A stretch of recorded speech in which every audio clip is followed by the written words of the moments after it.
Bienvenidos a la consulta de MCA con la doctora Erika Pérez.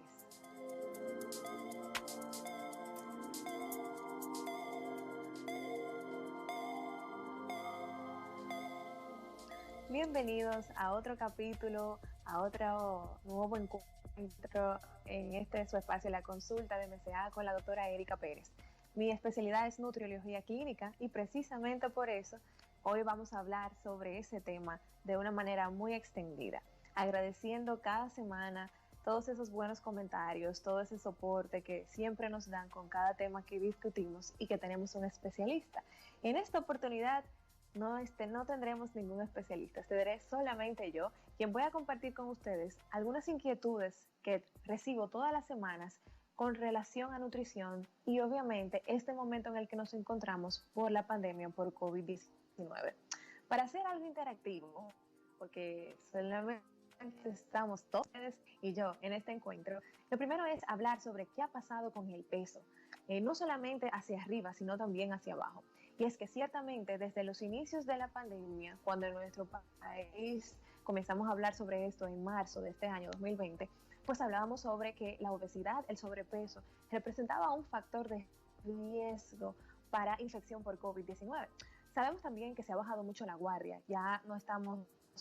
Bueno, estoy y estamos y debemos estar todos muy preocupados por contagiarnos y por supuesto por contagiar a otros más vulnerables, pero sí es de mucha preocupación, como hemos notado, como muchos han bajado la guardia en cuanto a la protección que deben de tener, en cuanto al aislamiento propio y lo que nos exige esta pandemia. Cuando hablamos de que la obesidad y el sobrepeso es un factor de riesgo, lo que queremos decir es que hay factores metabólicos, hay sustancias internas que muchos de los que se han mantenido informándose saben que le llaman la tormenta de citoquinas o una tormenta inflamatoria, que sucede precisamente porque el tejido adiposo o el tejido graso que existe en pacientes que tienen sobrepeso u obesidad los va a predisponer a una mucha mayor tasa de complicaciones cuando se encuentran por infección por COVID o por cualquier otro tipo de proceso viral o bacteriano o cualquier otra cosa que atente contra su sistema inmunológico.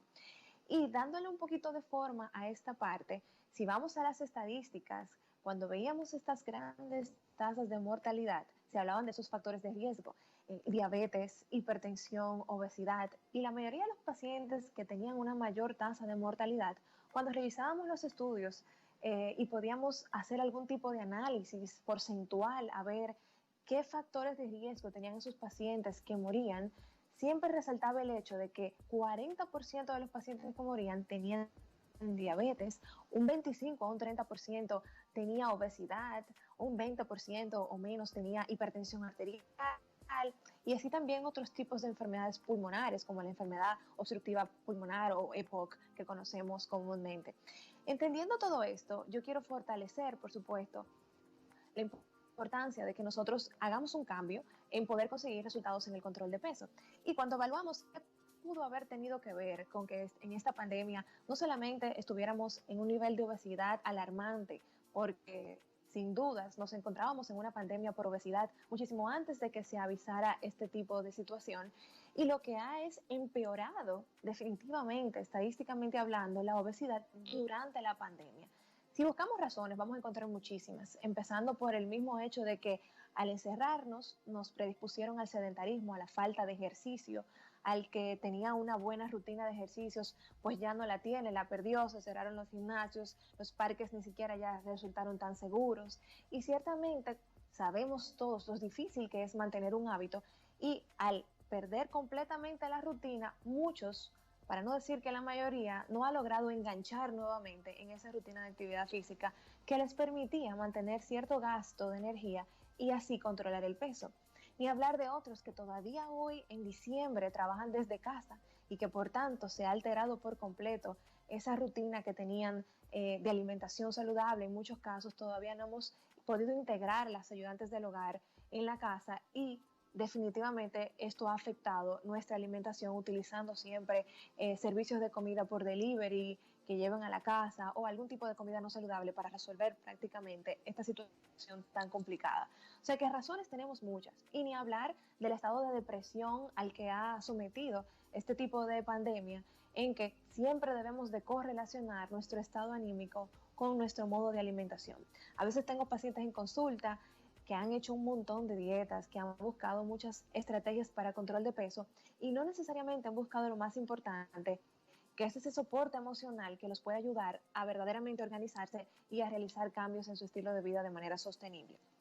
No quiero dejar de mencionar, obviamente, que en los primeros 3 meses, por este aumento de peso tan significativo que se dio durante la pandemia, se le colocó un nombre, se le llamaba cuarentena 15 o quarantine 15 a esas primeras 15 libras que prácticamente un porcentaje altísimo de la población mundial tuvo de exceso por la cuarentena, pero ya desde marzo a diciembre ha pasado mucho tiempo y ciertamente ya no son 15 libras, ya podemos hablar de unas 5 a 10 libras por mes. Si usted hace los cálculos, esto definitivamente es muy significativo y ni hablar de que si vamos al inicio de nuestra conversación donde hablaba yo de todo el efecto inflamatorio al que lo predispone estar en obesidad, es estando todavía en este problema que nosotros nos predisponemos a tener más complicaciones si nos infectamos por COVID.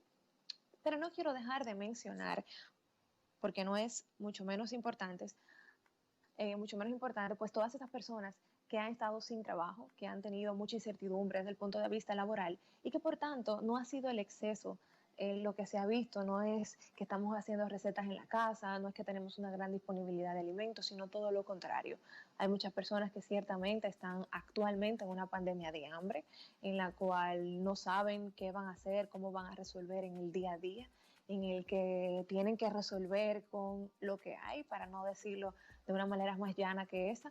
Y ciertamente este grupo es tan importante como el primero y definitivamente necesitan un soporte para poder dentro de esa disponibilidad conseguir lo que necesitan. Yo sé que todas las entidades que son correspondientes para poder proveer de ayuda a todas estas personas están trabajando en eso y que ciertamente podemos hablar en este programa cómo pudiéramos manejar una alimentación dentro de la escasez a la que nos predispone este problema de pandemia. Y algo que no quiero dejar de mencionar y pienso que es uno de los problemas más relevantes con respecto al peso durante esta pandemia es la ingesta de alcohol. Hemos encontrado, y esto es en consulta, yo no me puedo imaginar la cantidad de personas que se encuentran ahora mismo con una ingesta de alcohol que todavía ni siquiera pueden pensar en lo excesiva que realmente es. Personas que antes no tomaban y que ahora toman todos los días, personas que tomaban moderadamente y que ahora han triplicado el volumen, personas que se han vuelto adictas y que esto ha afectado su comportamiento, no solamente con los alimentos, sino por supuesto en su entorno familiar. Es el alcohol actualmente, incluso yo podría decir que uno de los principales problemas de obesidad y de los principales problemas desde el punto de vista de una mayor tasa de complicaciones en el caso de que se infecten por COVID. Hemos tenido más o menos un preámbulo de la importancia que nosotros tenemos de hacer un cambio y que no es tan sencillo, ¿verdad? Porque si fuera tan sencillo bajar de peso, pues estuviéramos nosotros el problema resuelto. Vámonos a una pequeña pausa, pero vámonos a hablar un poquito de una manera muy especial y específica cómo nosotros podemos trabajar de una manera integral este problema de la obesidad y el sobrepeso en estos tiempos de pandemia.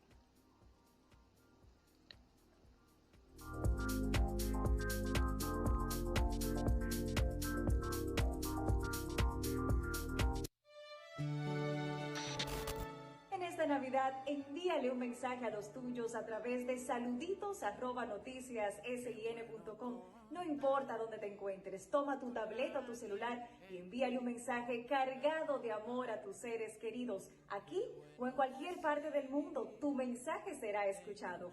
Grupo SIN, siempre presente, te acerca a los tuyos.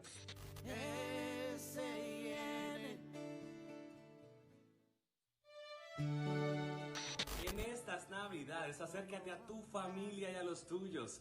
Graba un saludo navideño y envíalo a saluditos@noticiassin.com. No importa si es con tu celular, tu tableta, lo importante es que lo envíes. Grupo SIN siempre presente, acercándote a los tuyos.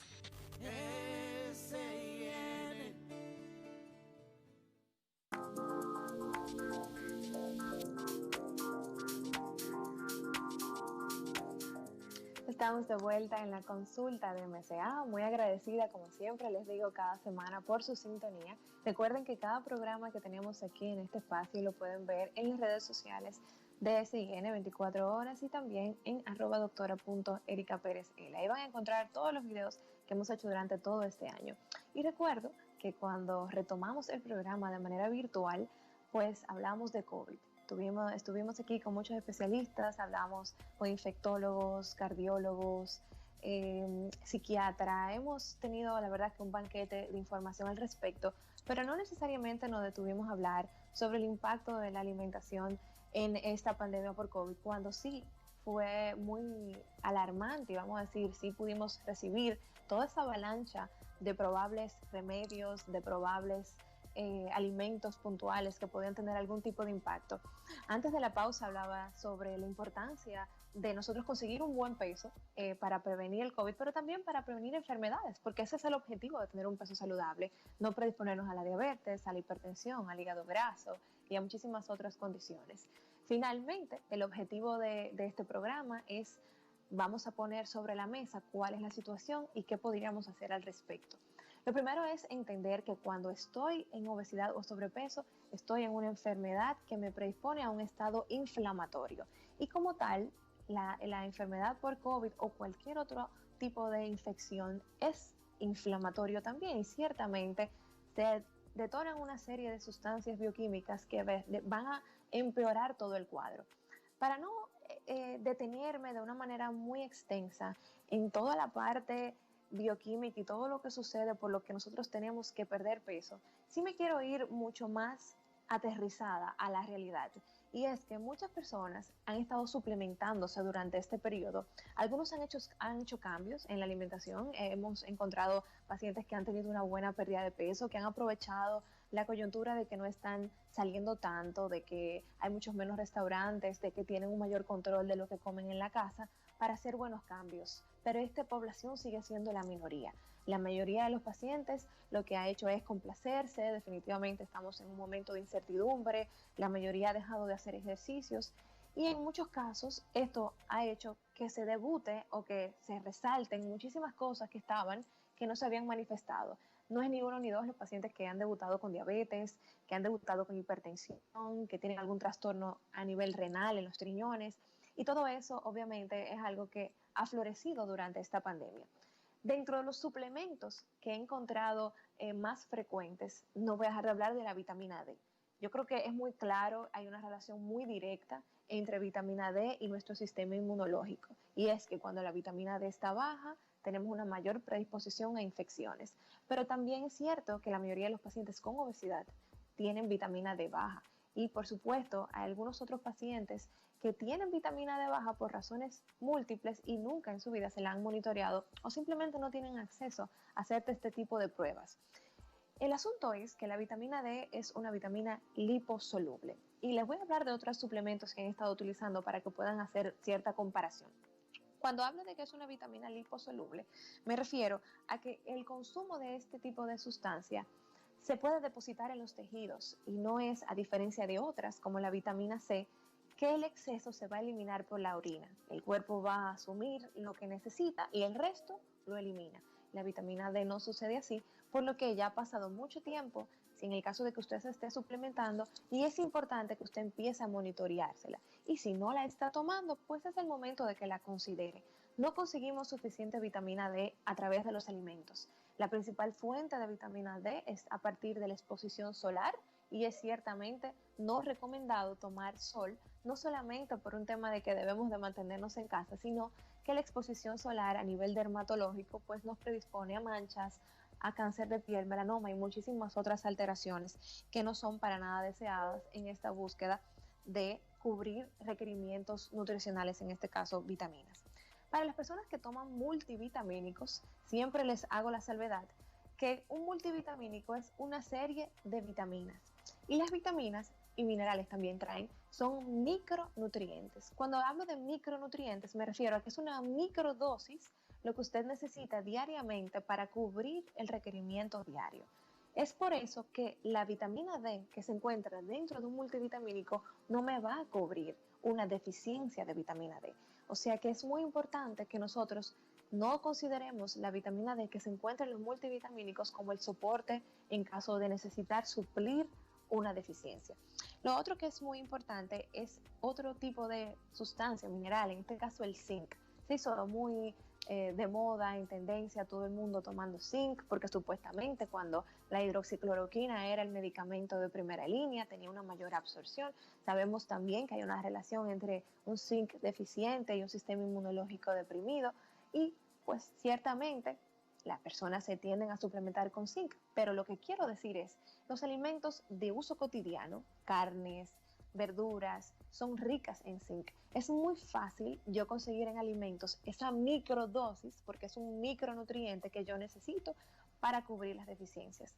Ciertamente hay niveles de zinc en suplementos que se pueden consumir sin problema y que no va a haber ninguna toxicidad por el consumo, pero siempre les recomiendo a los pacientes consultarlo con su médico y que no asuman que como son suplementos naturales, y lo voy a decir entre comillas, porque el hecho de que no sean fármacos, que no sean analgésicos, que no sean antibióticos, no significa que no están procesados o que no tienen algún tipo de interacción con los medicamentos de base o que su consumo no me vaya a producir algún efecto deleterio o secundario. Esto pasa muchísimo con otros tipos de suplementos como magnesio, potasio, y muchísimos otros, que hay personas que se la automedican sin saber que el exceso en algunos de estos casos sí podría producir problemas, principalmente a nivel cardiovascular. Otro de los suplementos que siempre me preguntan es el uso de omega 3, y es que ciertamente hace décadas que los cardiólogos utilizaban el omega 3 dentro de una consulta regular y era de forma preventiva. Toma omega 3 porque es muy bueno para el corazón. Hoy sabemos que no necesariamente la suplementación por omega 3 nos provee beneficios, que existe mucho más concentración de omega 3 en algunos alimentos, como por ejemplo los pescados y aceites de oliva, aguacate y demás, aunque la mayor concentración va a estar en los pescados, pudiendo aprovecharse otros nutrientes de estos alimentos para poder conseguir ese efecto. ¿Y cuál es el efecto precisamente que tienen el omega 3? Bueno, las grasas en general saludables tienen este efecto antiinflamatorio, y es que ciertamente, como sabemos, que la infección por COVID y las enfermedades cotidianas tienen un efecto inflamatorio, entonces estoy buscando de todas formas conseguir ese valor agregado. Y la realidad es que no necesito suplementarme con omega 3 para conseguir ese efecto antiinflamatorio. Puedo agregar el omega 3 dentro de los alimentos y obviamente utilizar otras herramientas nutricionales que son muy antiinflamatorias, que vamos a discutir al final del programa. Lo otro que es muy importante también es el contexto. Si usted es un paciente que tiene hígado graso, que tiene unos triglicéridos muy elevados, entonces es probable que sí, que se pueda beneficiar de una suplementación de omega 3, pero lo que queremos es que se individualice cada caso. Y esto es muy importante en el caso de nutrición, porque no es infrecuente que me pregunten, doctora, una dieta para tal cosa, doctora, ¿qué puedo hacer para bajar de peso? Eso es como que usted le preguntara a un cardiólogo, doctor, tengo la presión alta, indíqueme algo. Este médico no puede indicarle algo sin hacerle una evaluación, porque sabemos que hay un arsenal de medicamentos para bajar la presión y no todo el mundo tiene el mismo medicamento, ¿verdad que no? Si no tienen todos el mismo medicamento es porque verdaderamente cada medicamento tiene una indicación dependiendo del perfil del paciente. Pues asimismo aplica para la alimentación. Cada perfil, cada patrón nutricional, cada recomendación debe de apegarse a las necesidades individuales de cada paciente. Esto es algo que no se termina de entender, principalmente cuando nos encontramos ante una avalancha de dietas en tendencia. Y obviamente este es el otro punto. Yo pienso que durante esta pandemia, el acceso a redes sociales, el acceso a demasiada tecnología, ¿verdad? Buscando información de manera positiva, pues también hemos estado expuestos a una serie de propagandas buscando objetivos positivos, porque debo decir, el paciente que busca algún tipo de método para control de peso sabe y está consciente de que necesita hacer el cambio y que probablemente lo ha intentado y no ha sido fácil.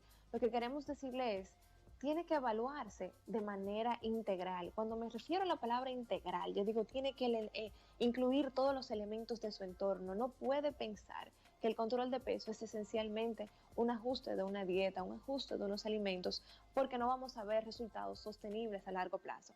Preocupa mucho durante este periodo dietas en tendencia como la dieta cetogénica, que ha tenido un apogeo impresionante desde los últimos años. Yo puedo decir que tiene más de 5 años teniendo picos de alza en el que el paciente se siente atraído hacia algún tipo de alimentación en la que puede comer absolutamente todo tipo de grasas y solamente tiene que limitarse en los carbohidratos. Asimismo pasa con otro tipo de alimentación que en este caso se llama ayuno intermitente. No tiene nada que ver con el anterior, pero tiene especificaciones de horarios en los que puede comer. Algunos permiten unas cantidades, otros puede comer tanto como quiera, pero en horarios específicos. Y en ambos vamos a encontrar las grandes limitaciones de la carencia de estudios científicos para poder ser recomendados desde un punto de vista médico. Y obviamente que tomando en cuenta, si estamos buscando elementos antiinflamatorios en la alimentación, una dieta que es muy alta en grasas, no saludables en su mayoría, porque si son grasas saludables, podría buscársele la vuelta, pero no solamente debe de buscársele la vuelta para control de peso, sino para la sostenibilidad de esa pauta a largo plazo. Siempre les pregunto a mis pacientes, ¿es este plan nutricional algo que usted se ve haciendo hasta el fin de sus días? Hasta cuando usted tenga 65, 70 años, que es cuando verdaderamente aumentan los riesgos cardiovasculares y metabólicos, cuando aparece la hipertensión arterial, la diabetes, si no es que debuta antes, pero es con la edad definitivamente que aparecen las enfermedades. Y si mi alimentación no está predispuesta para ser mantenida cuando estoy en un pico de enfermedad, entonces definitivamente que no vale la pena y no me hace ningún sentido someterme a ningún esfuerzo con un objetivo que va a ser efímero, que voy a recuperar con el tiempo, tomando en cuenta la importancia de evitar ese tejido graso en exceso, que es lo que me predispone a inflamación, como he hablado anteriormente, porque sucede en muchos casos que la pérdida de peso que encontramos no está basada en grasa, sino que son pacientes que pierden mucha masa muscular y mucho líquido por dietas muy restrictivas. Hay dietas que no solamente son altas en grasas o que son basadas en ayunos, sino que son basadas en batidas de jugos, que son a base de un solo tipo de alimento. Solamente voy a hacer la dieta de la piña, la dieta de la manzana y un sinfín. Entonces, en este bloque lo que quiero resaltar es, los suplementos son importantes, pero tienen que individualizarse en cuanto a qué perfil de paciente se beneficia o no de la suplementación, porque son suplementos, tienden a cubrir necesidades que los alimentos no pueden hacer. O sea que si el alimento sí puede cubrir las necesidades, entonces no es necesario cubrirlas con suplementos.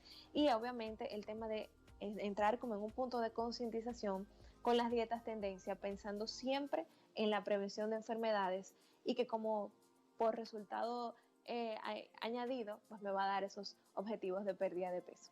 Vámonos a una pequeña pausa y volvemos con más de este tema de nutrición en tiempos de pandemia.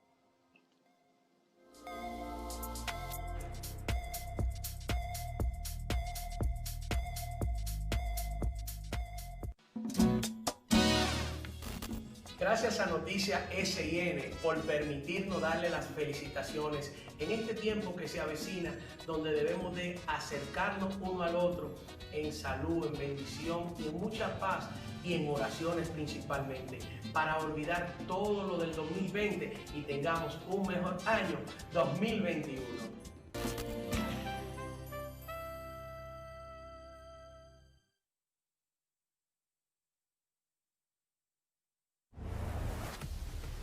El verdadero periodismo se vive y se siente en cada acontecimiento.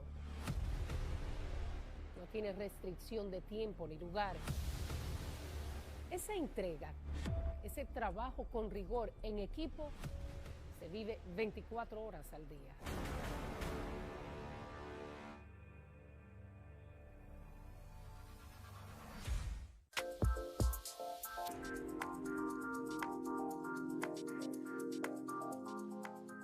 Estamos de vuelta en la consulta de MSA, una servidora, la doctora Erika Pérez, nutrióloga clínica, quien hoy les dedica este programa al tema de nutrición durante la pandemia. Es un tema que hace tiempo que quería compartir con ustedes, me lo habían pedido muchísimo, pero la verdad es que cada semana tengo un tema interesante. No se imaginan la agenda tan dinámica que vamos a tener en lo adelante. Estamos en víspera de fin de año también. Ha pasado todo un año muy difícil, con mucha incertidumbre, y esto definitivamente que se ha reflejado en nuestra alimentación, en nuestro peso y por supuesto en nuestra forma de cuidarnos.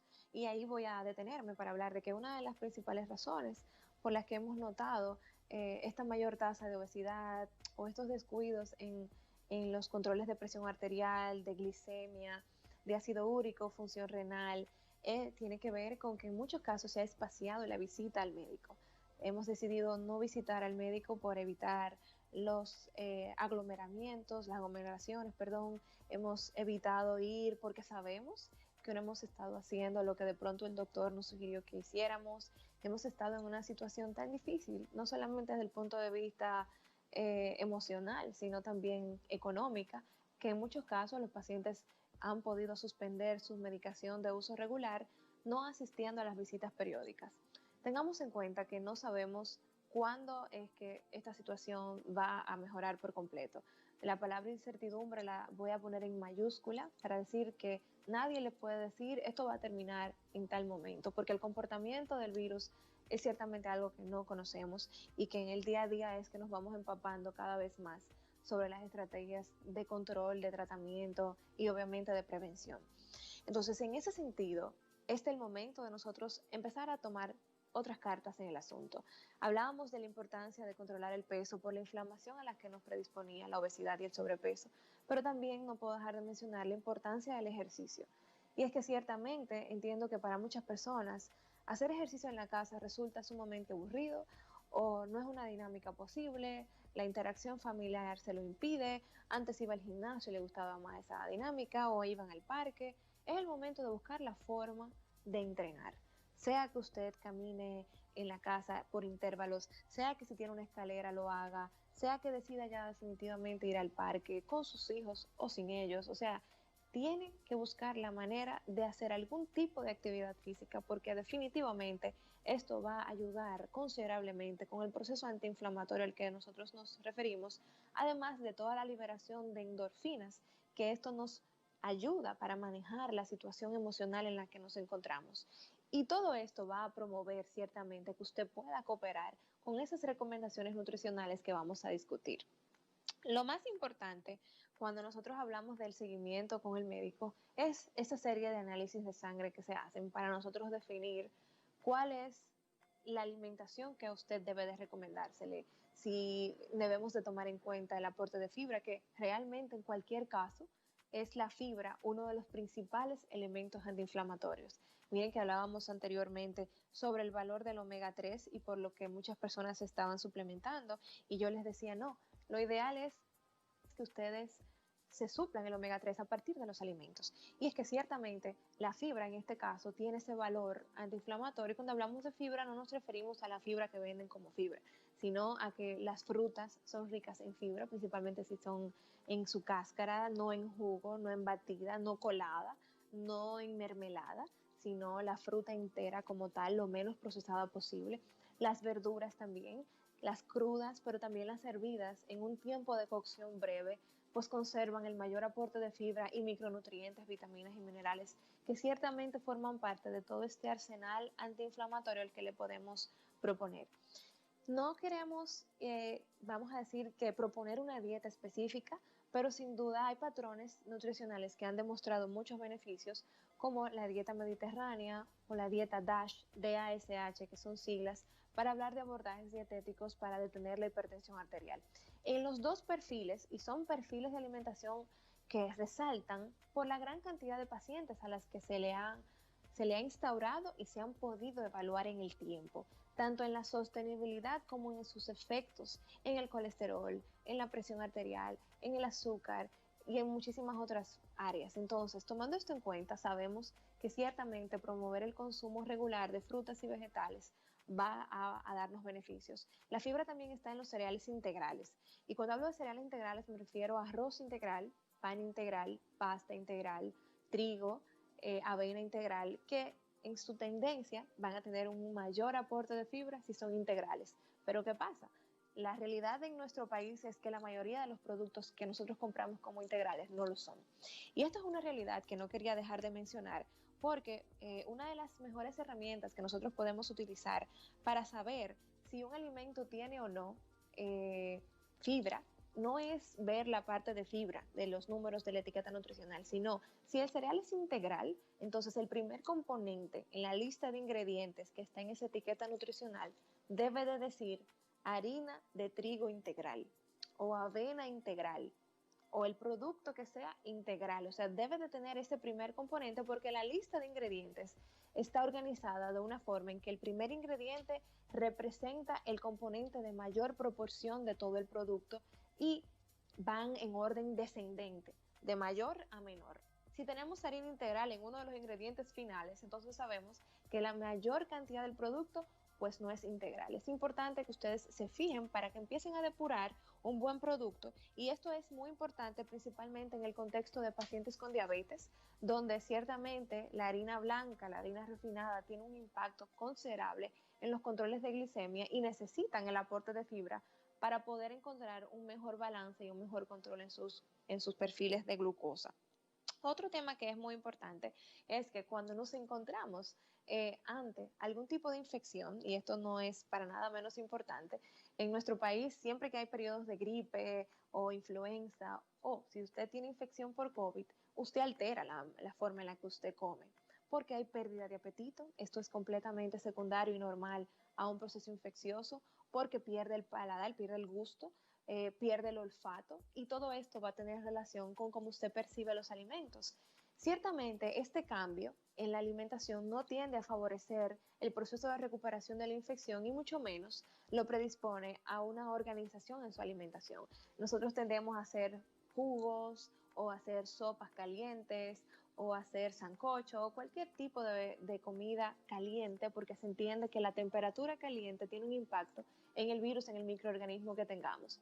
Y ciertamente podemos utilizar este tipo de bebidas porque son más fáciles de digerir, porque tienen una mayor aceptación, porque son más fáciles de consumir una proporción adecuada, pero no contamos con suficiente evidencia científica para decir que la temperatura puede realmente contribuir con disminuir la tasa de infección o con matar el virus o la bacteria, francamente se lo digo. Sin embargo, sí, ciertamente, como estamos ante un proceso inflamatorio, resulta muy valioso incluir en ese momento frutas, vegetales, que los cereales sean integrales y que por supuesto haya un buen aporte de proteína en la dieta, porque verdaderamente en este cambio en la consistencia se pierde ese macronutriente tan esencial que forma parte ciertamente de la recuperación de todo paciente en cierto estado catabólico, en cierto estado vulnerable. ¿Okay? Entonces, en este sentido, cuando me refiero a proteínas, me refiero a quesos, huevos, carnes de todo tipo, pescados,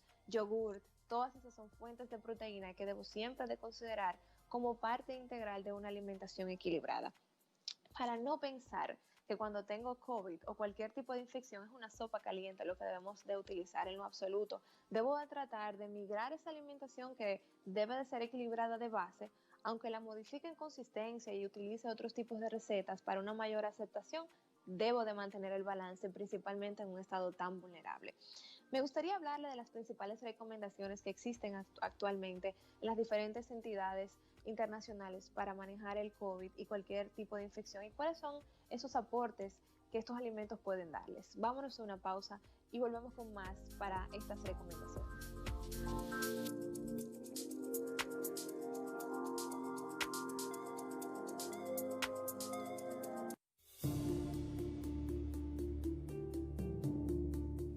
Una madre, una hija, una hermana, una esposa.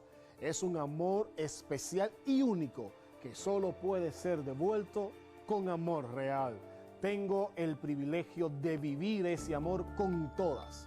Haz como yo y no maltrates a una mujer que pudiera ser una de esas.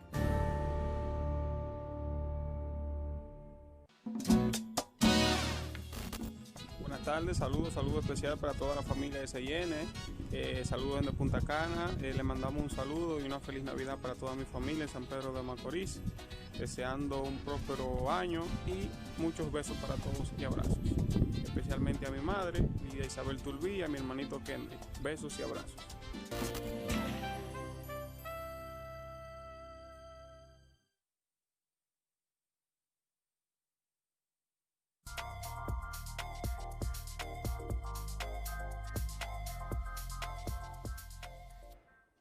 Estamos de vuelta en la consulta de MSA, una servidora, la doctora Erika Pérez, hablando un poquito sobre la importancia de realizar ajustes nutricionales, de hacer ejercicios, sin necesariamente apegarme a una dieta específica, sino tomando en cuenta esos factores que son esenciales para nosotros poder manejar cualquier tipo de estado vulnerable en nuestro sistema inmunológico y no necesariamente hacer una dieta, un batido, un té, una sopa especial, sino que déjame yo pensar en cuáles son esos conceptos que la doctora quiere que yo tenga muy pendientes a la hora de tener una alimentación que no me predisponga a un estado de un sistema inmunológico vulnerable. Y por supuesto voy a aprovechar la coyuntura para estas recomendaciones previo a las festividades. Siempre le digo a mis pacientes, recuerde que diciembre viene todos los años viene ese lechón, viene ese chicharrón, vienen esos pasteles en hoja. Sabemos que la alimentación es altamente placentera, estamos claros de eso. Yo no estoy para nada ajena a la realidad que comer es un placer y que no necesariamente una alimentación saludable forma parte de esta rutina o de esta propuesta gastronómica durante las festividades. Y yo estoy segura que todos nos merecemos compartir, aunque sea desde lejos, aunque sea virtualmente, nos debemos complacer teniendo unas navidades pues lo más cercanas a lo que probablemente hubieran sido si no hubiera sido por este año tan difícil. ¿Cuáles son estos conceptos que quiero que usted tenga pendiente? Los alimentos que no deben de faltar en su alimentación son las frutas, los vegetales y los granos integrales. No me digan que una dieta alta en frutas tiene muchos carbohidratos o que las frutas son azúcares, porque estamos hablando también del elemento, no estamos hablando de la porción. Ahí es donde nosotros tendemos a errar, ¿verdad? Cuando nosotros hablamos de que es importante el consumo de frutas, no quiero que vayan a tomarlo como que quiero que desayune con un plato de frutas. Déjame pararme en el señor frutero y que me sirva este plato bien hondo, lleno de frutas y con miel por encima. No, ese no es el tipo de patrón al que yo me refiero. Cuando hablo de frutas, es que las porciones deben de ser acorde a su peso, a su nivel de actividad física, así son hombre o mujer, niño o no, y que esto debe de ajustarse. Normalmente las porciones andan entre 1,5 tazas, 2 tazas y hasta 3 tazas en otros casos. Y esto debe de hacerse no una sola vez al día, sino por lo menos 2 o 3 veces al día. Y esto es importante por el valor en micronutrientes. Nos encontramos tomando multivitamínicos, vitamina D, esto, zinc de esto, sin saber que son las frutas y los vegetales los que contienen la mayor cantidad de estos nutrientes. Y no solamente tienen estos nutrientes, sino que tienen antioxidantes, tienen fibra y muchísimos otros elementos que son beneficiosos para nosotros. Entonces, integrarlos en nuestra rutina regular definitivamente que nos va a dar beneficios. También cuando hablo de granos integrales, es importante que nuestra dieta sea equilibrada, que incluyamos por lo menos en un 50% el aporte de carbohidratos. Ah, no, doctora, que una dieta baja en carbohidratos es lo que a mí me funciona para bajar de peso. Te funcionará para bajar de peso de manera efímera. Eventualmente te verás en la necesidad de introducirlos en tu alimentación por todos los efectos colaterales a corto y a largo plazo que tiene una dieta sin carbohidratos en la dieta. Y ni hablar del nivel de cómo me siento en cuanto a energía, en cuanto a saciedad.